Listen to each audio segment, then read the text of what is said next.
It's a philosophical poem on the nature of love and what it is for a man and a woman to love each other.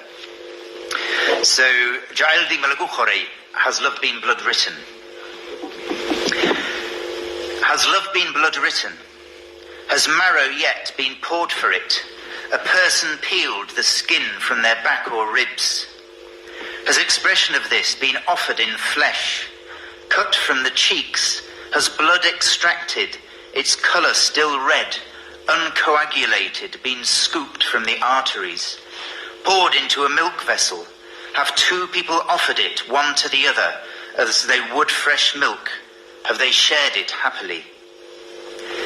Time separated in spirit, in body as by a thorn fence, sworn to each other one morning, have two, after first soaking rain, the damp mist dense in an unpeopled place, where apart from the trees nothing stirred, become aware of each other's rustle.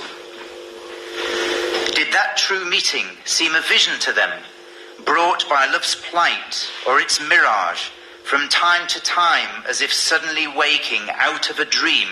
Did their speech, desiring utterance, pass from a mouth, if just a howl?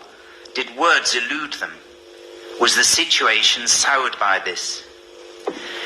Did spots of ceaseless rain, emotions' tears, spill from their eyes? Did it soak their clothes? Did they sweat compassion? Disoriented with but a stutter of movement, they were stuck.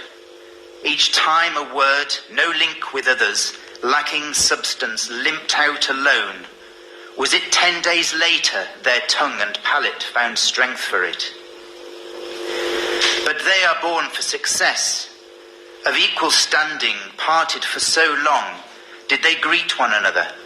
Exchanging stories, did each for their part pass on the trials sustained through their love? Did they read the message, exchange their news?